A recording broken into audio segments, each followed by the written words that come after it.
A lot of people have been involved with the CIA over the years, both directly and indirectly.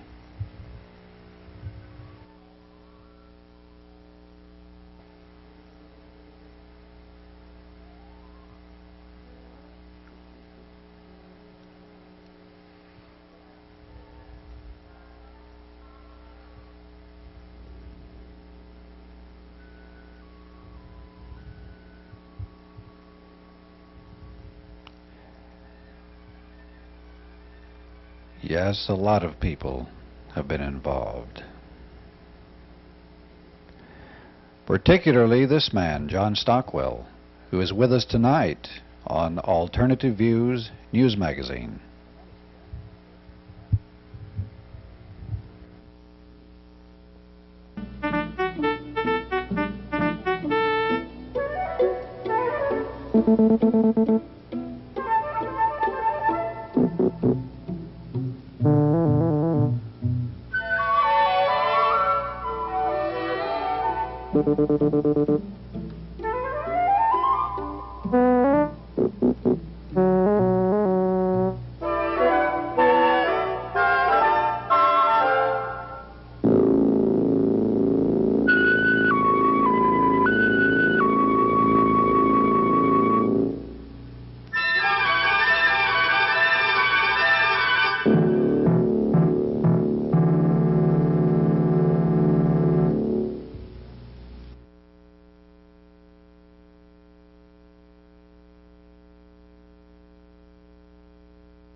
We have with us tonight John Stockwell, the former CIA case officer who's back for an encore performance.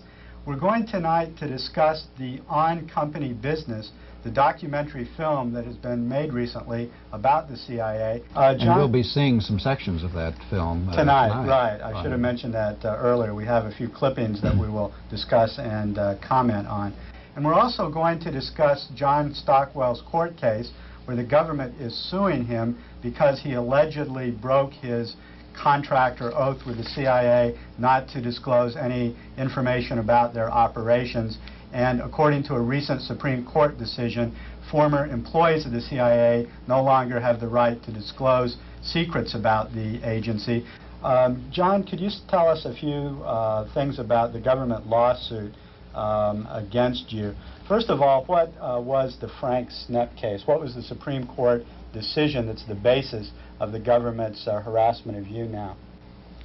Well, Frank Snepp wrote a book similar to mine about the collapse of South Vietnam and the scandal of the U.S. evacuation of South Vietnam in 1975.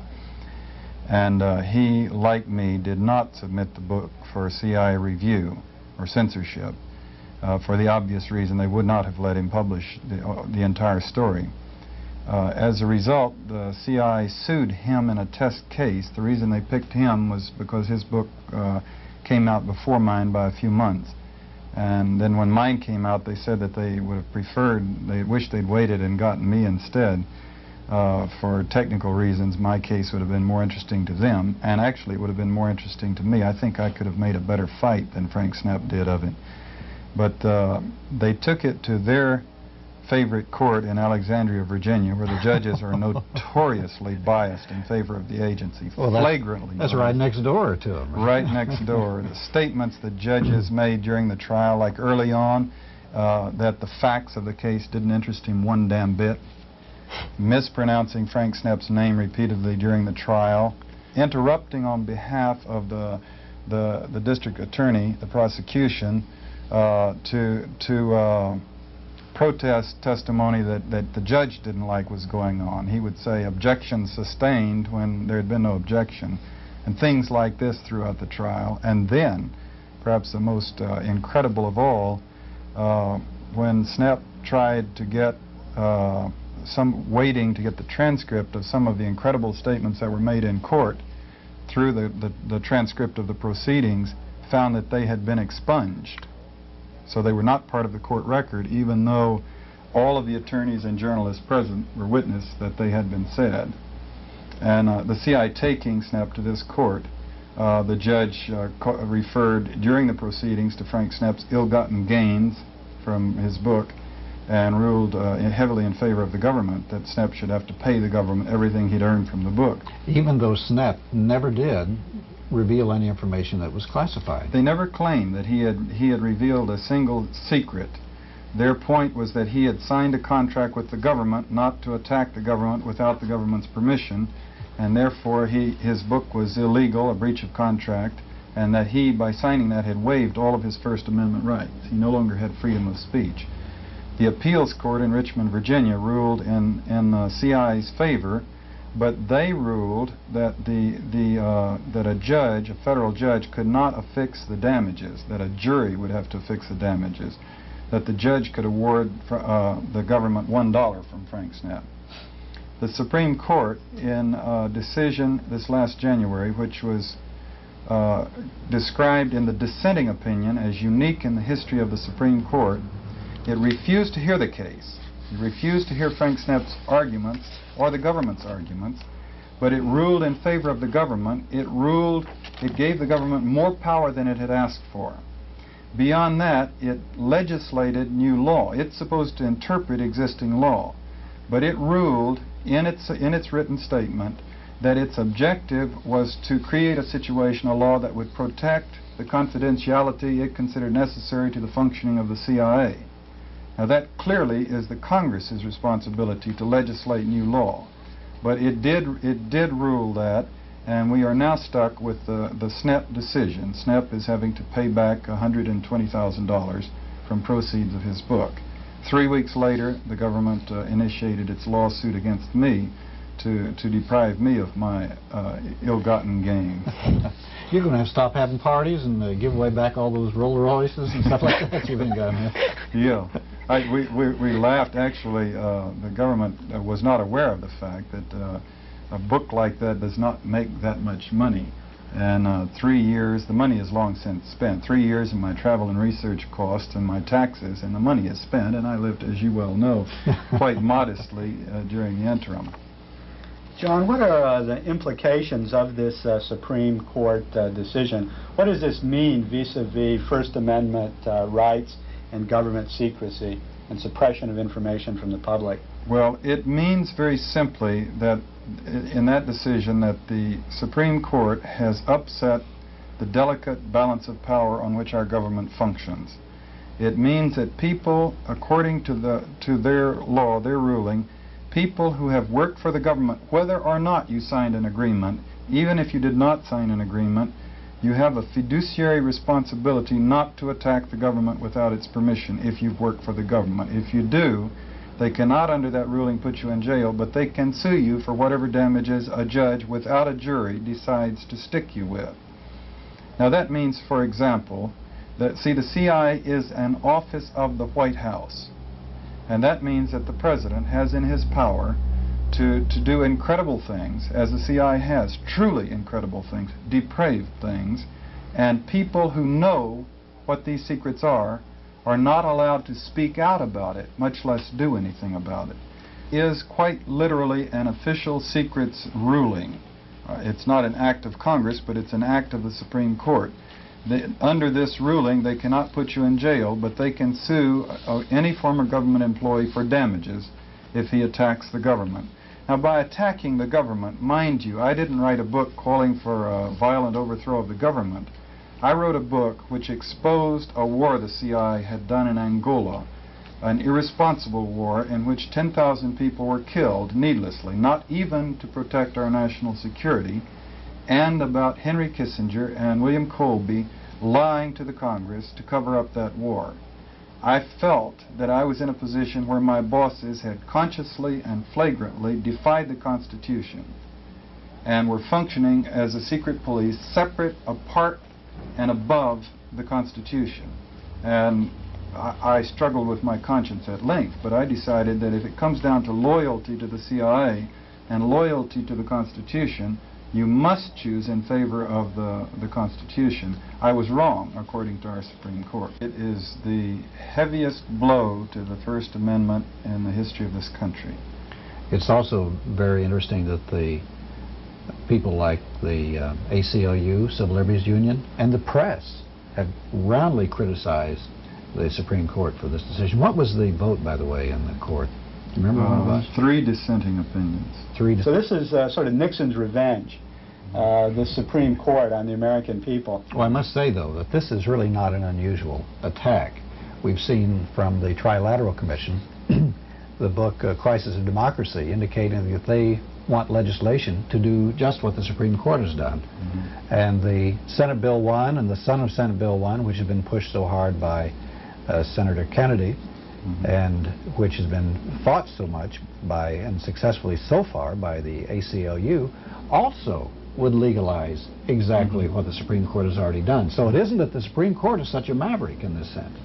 Wasn't there another bizarre decision that came a week or two or shortly after the SNEP decision, and that is, didn't the Supreme Court give Henry Kissinger the right to use secret government documents when he was Secretary of State to write a book that he was writing, and moreover, not to let any other scholars even look at them, to sort of withhold them from the Freedom of Information Act.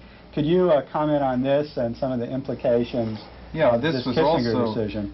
This was also verbalized by the judge in the Frank Snepp case, who stated that it was his opinion that high-level government employees should be free to write books and whatnot, but middle and lower-level employees should not.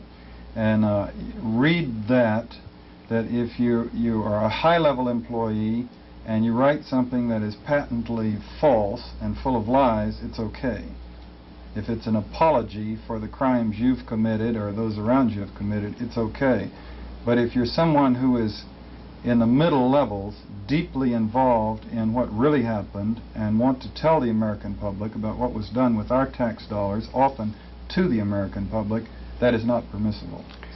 Well, speaking of telling about the CIA and what is happening in it, this movie, of which we'll see parts this evening, is really one of the most effective pieces of filmmaking I've ever seen. It just hits you emotionally time and time again. How did it happen? How did it all start? Well, you know, I wasn't involved in it in any way in its production. I was just interviewed on it for an hour or two, but we do have someone with us here by extraordinary good luck and good fortune who was very much involved. Molly Dougherty is from Austin and happens to be visiting in town, and she helped Alan Frankovich get this film moving. How long did it take Alan to make this movie, or the whole film crew? Molly, it's an extraordinary collection of newsreels, of interviews. It must have taken a long time to make. How long was he working on this?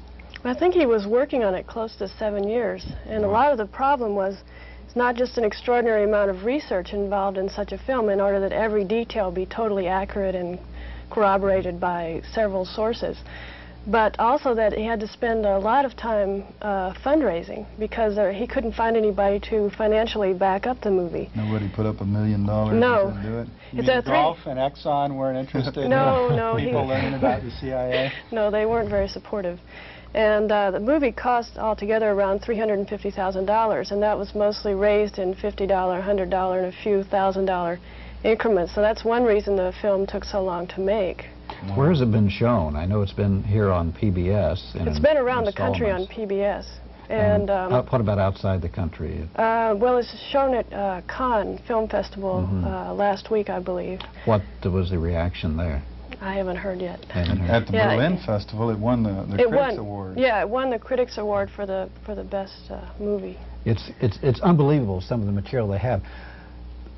Even a tape recording of the Tupamaro guerrillas holding the CIA butcher and talking to him, and you can see him denying that and you hear him denying that he's a member of the CIA, and talking about how sorry he is that people are going to be hurt, and here he was involved in torturing and training other people to torture. Incredible. You know, it's been said in the reviews of this movie that trying to document for a film CI past secret operations is like trying to catch a vampire's image in the mirror. You know, it seems to be impossible. But these filmmakers, by interviewing people and taking film clips of situations, what really happened, and working very, very hard for a long period of time, have come up with incredible documentation. Not one reviewer that I've read has challenged the accuracy or authenticity of any point they make in this film. There are some people who've said that the film was biased against the CIA because Colby and Helms looked like such hard people, and that it was therefore the filmmaker was trying to catch the pro-CIA people in order to make them look harsh and hard. And of course that's nonsense. These gentlemen are in fact very hard individuals who were running an organization that was into some very heavy stuff. Yeah, he lets them, go ahead. Yeah, he basically lets those people damn themselves with their own words. Exactly. I mean, he has films, or has a film clip of George Meany denying that they got any money from the CIA, and then in the next segment he documents how they did get money from the CIA. I say to you categorically now that it is not true. Well, under no circumstances have we ever received or solicited any money from the CIA. It doesn't say that the AFL-CIO received it. The $33 million doesn't go to the AFL-CIO. It goes to the AIFLD. Let me state that these unions you mentioned have stated just as categorically as I have that they do not receive and have not received CIA money. The CIA's trade union operations are effected through a vast bureaucracy of people. These are the officers of the international trade unions and of the national unions, especially in the United States, through which the CIA is able to infiltrate and manipulate the international unions. Of course, Mr. Meany has been in the past one of the principal, if not the principal, U.S. trade unionist through which these operations are effected. I'm Andy McClellan. I'm the Inter-American representative of the AFL-CIO and have been since 1964. Prior to that time, I was the Associate Inter-American Representative. And prior to that time, I was Inter-American Representative of the International Union of Food and Allied Workers, based in Geneva, but working in Latin America. I'm the Executive Director of the American Institute for Free Labor Development. Prior to that time, as a matter of fact, I've been the Executive Director now for some 10 years, and I've been with the American Institute for Free Labor Development since its founding in 1962. For the period immediately prior to 1962, I was the Inter-American Representative of the Postal Telegraph and Telephone International, which has headquarters in Switzerland, but I was their representative in the Western Hemisphere. There have been some people who have accused the AFL-CIO of collaborating with the CIA, and what would be your response to that accusation? I think that is so ridiculous and so infantile, so juvenile, to make such an accusation. And you, Mr. Dougherty? Oh, I agree. I don't know of any labor leader that wouldn't out and out deny such an accusation. It's just not true. In Latin America, one of the principal and most effective of the trade unionists, of the American trade unionists who worked with us, was Bill Dougherty. He had originally started in the Post Telegraph and Telephone Workers International, coming up through the Communications Workers of America. Later on, he was transferred into the American Institute for Free Labor Development. This was set up during the Kennedy period and is a joint effort by American trade unionists like George Meany and the heads of American-based multinational corporations which operate in Latin America. Order is restored, but not before 11 persons are killed and a crippling general strike is called over the power struggle between the President and the Parliament of Brazil. Says Mr. Dougherty, quote, "What happened in Brazil on April 1st did not just happen, it was planned, and planned months in advance. Many of the trade union leaders, some of whom were actually trained in our institute, were involved in the revolution and in the overthrow of the Goulart regime." Immediately prior to the military takeover in Brazil, there was a group of students from Brazilian unions in training in Front Royal. This wasn't the first of the Brazilian groups that have been here, nor has it been the last. We've had them continuously. They weren't in any kind of a course training for revolutionary activities or clandestine activities. They were in a regular collective bargaining course. It so happens that when many of those students went back home from that course, their unions were involved in this struggle against the attempt of the communists to take over some of the unions, and that's precisely what I meant by the statement. One aspect of the film is that's I think very important is that it has no narration. That it doesn't tell you what to think about what you're seeing. What it does is, it was an incredible research job and all these interviews with people from various points of view. It lets those people tell the story and exposes what the public record is, and then lets you draw your own conclusions. And it shows the cause and effect. For instance, it will take a look at CIA torture schools held in the United States. The police program began on a large scale under Dwight Eisenhower. He felt there was a need to train the police to help with the fighting of communism after the Second World War. He recruited for the purpose a man named Byron Engel. Byron Engel was, by the time he came into this program, a member of the CIA. So the only way they get their information is through torture? Whenever one could get the information about a specific high-ranking official in torture, not one of these men off the street, but a man who had based his career on his ability to extract information from political prisoners. In the cases that I investigated, I found that they had been trained at a United States base. Like torture, electric shocks, and beatings, and telephones, and finally, it's a few hours like that. Many of the people I spoke with, exiles, political exiles in Europe, had been tortured with U.S. Army field telephones. They were simple, they were easy to operate, and we had sent them in large numbers as part of our military assistance plan.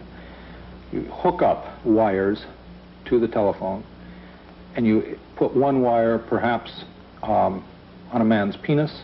When women are tortured, oftentimes the higher-ranking officials will find an excuse to come by and watch the torture. I decided that I would confirm everything they wanted. It was in such a condition. They certainly wouldn't settle for less. And I didn't want to go through any more torture. I was, ideologically, I was weak enough to say, well, if they know, why not? What we brought to it, what we as the United States, through our efficient system brought, was the sense that you used only the amount of torture appropriate to get information. And the reason torture persists is that although the cant among the police officers is that torture is not an effective way to get information, it of course is. And torture is a necessity of the system, not because some minds, sick minds think of it. And then they would show, they had, for instance, AG talking about how they would attempt to subvert the democratic process of a particular country. At any one time, down in Ecuador, we had on our payroll, or in an intimate working relationship with our station, one vice president, a president of the Chamber of Deputies, a president of the Senate, a vice president of the Senate, a number of senators, a number of deputies, the Secretary General of the Democratic Socialist Party. We even created a party down there which we called the Popular Revolutionary Liberal Party, which would appeal to a lot of different people. We had extensive propaganda operations during this period also. They love to brag about inside the agency, about the situations the CIA helped create that were so favorable to the United States. Now, what they talk about, the common denominator, is strong men they were able to put in power in key situations, and governments they were able to reverse. One of these was the Shah, who was ousted in a coup, and the CIA had a counter coup and brought him back. And the CIA used to love to brag about this, and what a great man the Shah was as they proceeded to train Savak and its forces. They were, of course, very close to Batista. They were very close to just about Magsaysay, and the current president of the Philippines, Pak in South Korea, in country after country after country of our allies or our client states in the third world. You find that the CIA helped put in power the dictator or reinforced someone who had just gotten into power, train their police, train them in oppression, suppression of the people, and it worked for a decade and a half, sometimes for 20 years. But unfortunately, the people of the world, I say unfortunately from the CIA point of view, the people of the world have become too restless, and they're kicking out the dictators one after the other and turning on the United States in the process. It was a short-sighted policy, and a policy that's now, I believe, it's thoroughly bankrupt. John, something that struck me about the movie On Company Business, the documentary, was how it revealed the relationship between the CIA and other parts of what might be called the American power structure. In other words, the unions were very active in CIA operations, business, the multinationals were, the media were on CIA payrolls or were used as CIA mouthpieces. Federal government agencies were working in cooperation with the CIA. I think that it proves that there has been a desire, a compulsion by the leaders of this country and the leaders of industry to function with and through a secret police organization, i.e. to bypass and subvert the way the Constitution maps out the way our government should run. For example, in Angola, the war that I wrote about, that I was so deeply involved in, there were various elements in the society, the American community, that had no interest whatsoever in having a war happen there. It was not in our national security interests in any sense of the word. But by having the CIA do it, you did not have to have public debate. The multinationals that actually were opposed to the war couldn't debate in Congress, nor could the missionaries, nor could the academics, nor could the smaller business people with interest in Angola. You can do it secretly, and you don't have government by the people. I think it's very curious. This is a turning upside down of what one of the men in the documentary said. He was one of the ex-CIA people who did a lot of talking, but he said, I'm not one of those kiss and tell people like Stockwell. But he said, I think that somewhere... was Phillips, I believe. Yeah, Phillips. Yeah. He said somewhere in that, what problem is the CIA that we were sending in the CIA to do things that we should have sent our army in to do? Right. Yeah. You know, and back to the subject of the objectivity of this film, I would like to point out that Alan Frankovich and Howard Dratch went so far in a couple of points that they gave the establishment figures, the CIA figures, such an opportunity to speak that I think that they went beyond fairness. For example, one element in the film, one point in the film that simply makes my blood boil is where they let this Atlee Phillips, who resigned from the CIA to create the CIX's organization to go about propagandizing and lobbying on behalf of the CIA. They allow him to say in the film that he is convinced that Phil Agee is the agent of some foreign government. Oh. And that, to me, is outrageous, that one, that he would say it, but that doesn't surprise me, but it should not be included in an objective film, because, of course, that is the cheapest kind of a shot, just about on a par of the level of dignity or non-dignity of the CIA, to say that, well, he attacked us, so he must be an agent of a foreign government. There was something interesting, though, about Agee in the second part of that film. It was widely reported in the media in America, and I believe this myself, that a CIA case officer in Greece was killed because Phil Agee had revealed his address, his name, his location, and that he was therefore responsible for this CIA agent's death. Well, Agee denied that and pointed out that it was well known in Athens that for the last 20 years a CIA case officer had lived in a certain house in a certain... Yeah, the station chief had lived in the same house. 4 successions of station chiefs had lived in the same house, and they were public figures. And I mean, they had cocktail parties that the diplomatic and police community went to, that, you know, they were all going to the CIA station chief's house. Everyone in town knew that was the CIA's house. Meanwhile, the station in Athens had supported, engineered, if you will, more than one coup of the government of Greece, and also had dabbled in every situation in the Middle East. So they had a lot of bitter enemies, with the station chief living in the same house. And as they point out in this, AG points out in this film, the station chief had been ordered by headquarters to get a new house, a clean house, and he'd refused because he didn't want to drive the extra 20 minutes. AG had not known this man while he was in the CIA and had not revealed his name. And yet, very conveniently, the CIA has used that man's death as their cudgel to go after AG and try to make him out as to a traitor and a killer of American agents. Well, they've hounded him all over the Western Hemisphere, and they also in have. Europe. They've gotten him run out of 4 countries in Europe he was trying to live. I think one of the most interesting things about the film, AG is such a controversial character, made so by our media and by our government, and yet I've met him. I had the pleasure in January when I was traveling through Europe. He is an individual who comes across as very calm, extraordinarily warm in human vibrations, very intellectual. He was deeply troubled by what he saw the CIA doing in Latin America, and concluded the only way to fight it was to get out and write about it and expose its operations.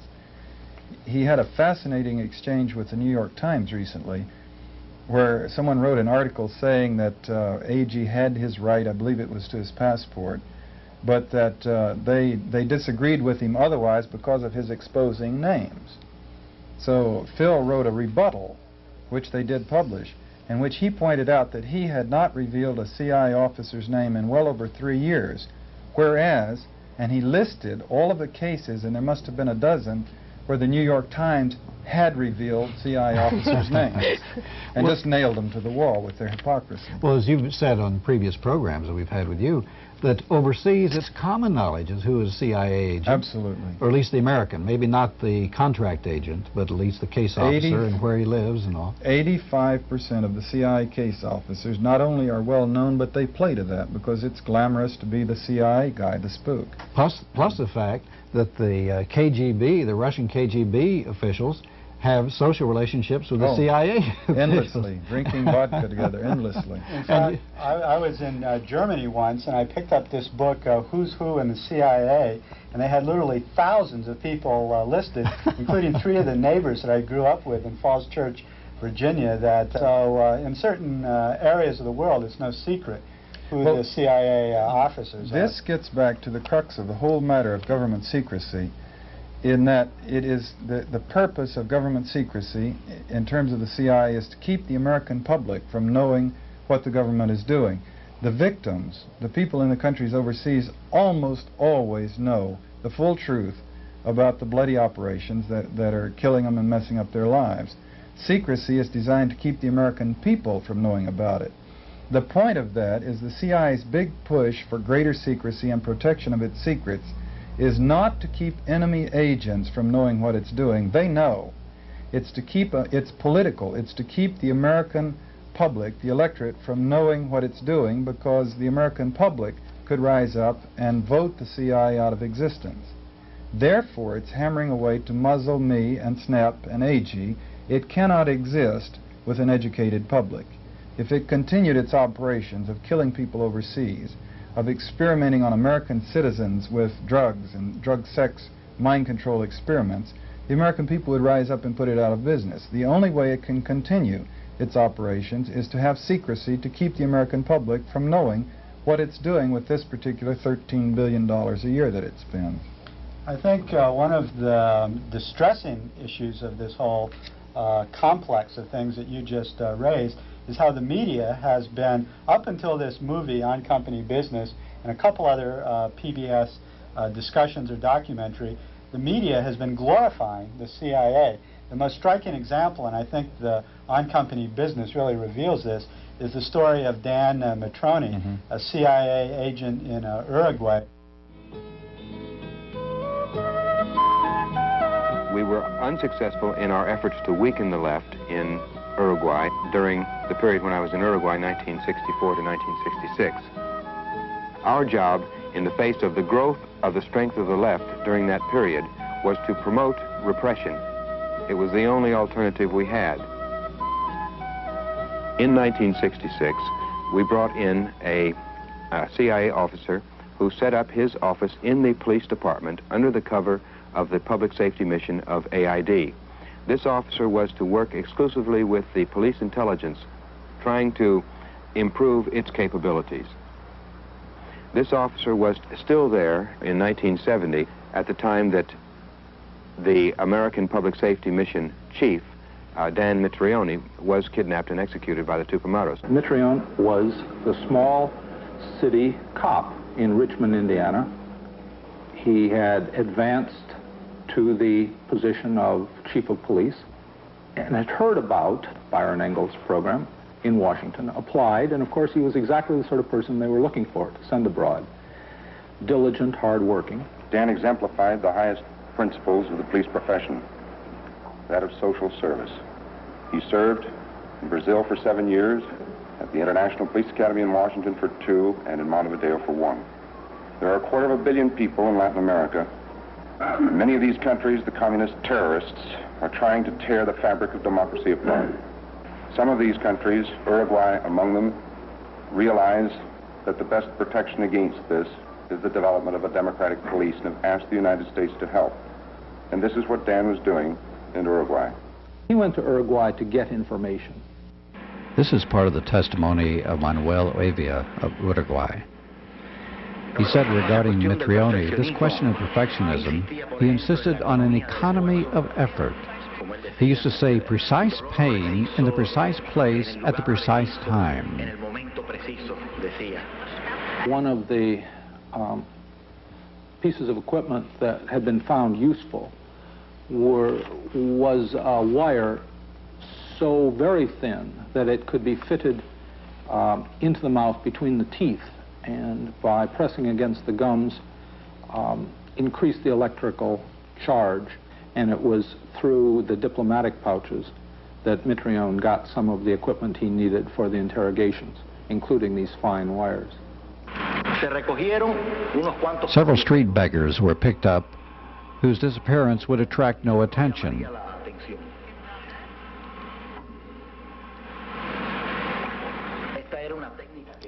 This was a technique that Mitrione had developed, or rather perfected, in Brazil. Using these beggars, experiments were conducted with different forms of interrogation, letting the students see the effects of different voltages on different parts of the human body, male and female. All those unhappy people died without really knowing why they were undergoing this pain, without even having the cowardly solution of answering any questions, because they were not asked questions. They were simply guinea pigs. Dan exemplified the highest principles of the police profession. This callous murder emphasizes the essential inhumanity of the terrorist. The American people join the President in condemning this cold-blooded crime against a defenseless human being. Mr. Mitrione's devoted service to the cause of peaceful progress in an orderly world will remain as an example for free men everywhere. You've seen this movie State of Siege that Costas Garvis made. Yves Montand plays Dan Mitrione, and shows the story of the Tupamaro guerrillas and the CIA operations in Uruguay and why they kidnapped him. Well, the U.S. media made Mitrione out a hero. They made him out a victim of irrational and despicable violence, whereas it appears from this documentary that Mitrione had his hands in some of the most savage butchery imaginable. And the point is that we're not talking about a Gestapo officer in Auschwitz or somewhere experimenting on people or torturing people. We're talking about a fine, upstanding CIA officer doing his commission thing by the CIA. A lot of these apparatuses of torture paid for by the American government and given to these people, produced in America, and they're even trained here how to use them. What's the CIA role in that school? Yeah, the CIA set up several in the 50s and throughout the 60s, several what they call police training schools, and which included all of these techniques. They also had a school or two in the location. I never was in them, teaching people how to make plastic bombs, how to blow up things. how to throw the Molotov cocktails into crowds and whatnot, how to destabilize a country. I don't know, I cannot testify that the CIA is still doing that now. The film on company business brings this out very well. I presume they are, but I don't know that. John, this raises the question of sort of the balance sheet on the CIA. What has it accomplished? Has it produced useful intelligence? I mean, this is what the CIA is supposed to do in its charter. It's supposed to be a central intelligence agency. What sort of intelligence, political, military, and otherwise, has it produced? What's its record in terms of producing information for the American government to make intelligent political decisions? Well, Congressman Pike put together a committee and investigated the CIA's intelligence gathering capability, and he concluded in his own words that it was lousy. The list of CIA failures to gather accurate intelligence, to analyze it, digest it, and disseminate it to the leaders of the country accurately, what's going to happen is a long list of incredible bungled failures, numerous ones of which have led this country to the brink of World War III. Time after time after time.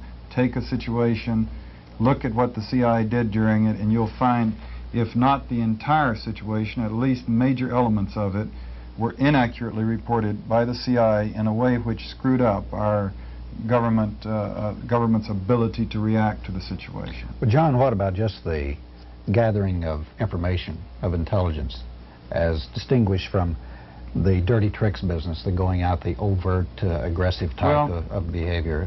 The point is that secrecy doesn't work very well. Spies are the poorest source of intelligence that you can get anywhere. You're talking about it. Play gossip at the next time you have a party over with intelligent friends, and just start something verbally and let it come back around the room and see how it resembles what happened, what was said originally. The point is it rarely does. When you get an agent who is reporting to you in secret, you can't go with him to his office to see what was really said. He may be working for you, he may be working for you and his government to give you false information. He may be working for the Soviets to give you false information about his government. He may be a nut, he may be exaggerating to stay on your payroll. And if you take 10 agents, 8 of them or 9 of them are going to be all of these things, and you'll be lucky to come up with one agent who is sort of true and honest and conscientious. And this is not Stockwell's lone criticism or sour grapes. Every case officer in the CIA, if they're speaking candidly, will tell you this. The first thing you do, if you're a case officer and you get your notes from a good agent, is you take out your blue pencil and you X out all of the things that you know to be false. And if you find some paragraph or thread in there that looks interesting, you put a big circle around it, and then you use that to type up an intelligence report. So you will screen out from your best agents reporting 80% of the stuff that he reports because you think it's false. Now, of course, if your basis of information is false, then you're feeding the government what it wants to know, or what you think will sell, or what you think your bosses will publish. Secrecy makes for lousy intelligence. So the good intelligence agency that would provide political intelligence on the Soviet Union, on different European or third world countries, what would it do as opposed to what the CIA does? In other words, how would you reform the intelligence agencies? Well, first, let's say, categorically and emphatically, in our national security interests, we closed down the CIA's dirty tricks office completely. And I mean that in the coldest, most amoral terms of evaluation. If you don't care about the 300,000 people the CIA killed in the Third World, just in terms of U.S. national security, the CIA has gotten us into far, far more trouble than it's gotten us out of.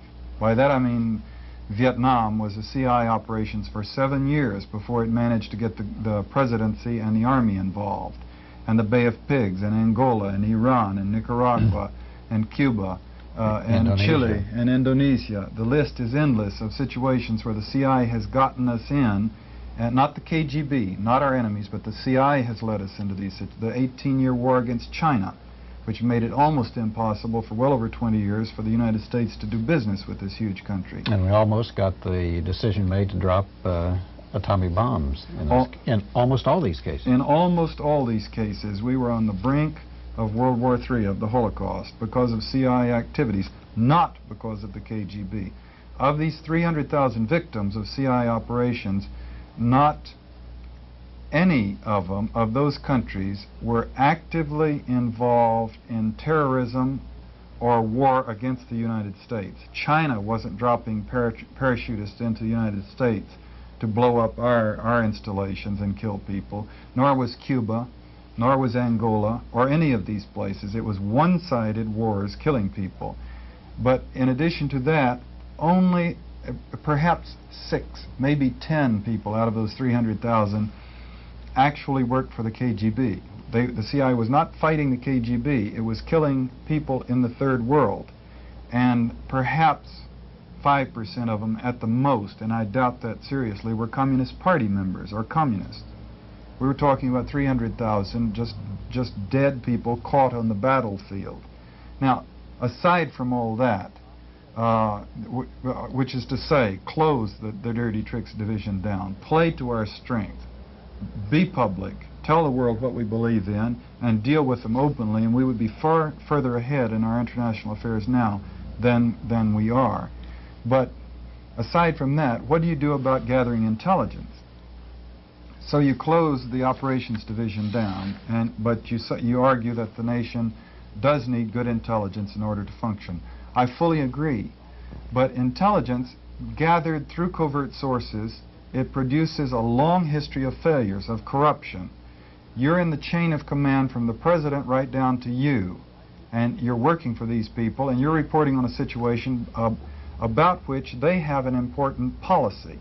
Like during the collapse of Vietnam, the Kissinger's policy was Vietnamization. It would succeed. We would give them arms and they would defend themselves. That was his policy. We were ordered not to report that Vietnamization was not working until one day suddenly the South collapsed, to everybody's surprise, except for the case officers that were there looking around at things to the right and the left. And you were there at that time. You were a case I was officer there. over there. Oh yes, I was there up country in Vietnam. If we had had public debate, the intelligence gathered in a more open way and shared with the academic community and the world, we would have had the failure, the collapse of Iran, for example. The famous case where the CIA had in its typewriters the reports that concluded that there was no serious opposition to the Shah in Iran. It was in the typewriters the same weekend that Tehran first fell apart in the country, and that was for the same reason. You were not permitted to report that the Shah was a monster, and that our policy and our relationship with Iran was fallacious, and that the Shah was bankrupt in his own country. John, do you think that the CIA is even capable in its present organization and with its present members, do you think it's even capable of providing intelligence if they have the sort of James Bond mentality or the covert operations mentality? Are these types of people even capable of getting intelligence that's not bungled up? In other words, if you're into playing spy, chances are you're going to have a bizarre view of the world and going to be incapable of getting rational, objective intelligence. And secondly, you're going to have difficulty cultivating sources who are going to be reliable. I fully agree, and that gets down to the very core of my point, my argument, that the CIA should be closed down in our national security interests. The managers of the CIA are activists. They're trained to do things, to take action. They enjoy it. It's exciting to mount a war and to sit in Washington and send people over to fight. It excites a certain kind of person, and that kind of person is the one that gravitates to the top of organizations like that. And those individuals are going to seek information and favor people who report information that creates a hostile, adversary situation in the world, so they will have excuses to continue doing their thing. John, let me ask you this. It ties in a lot of the things which we were talking about.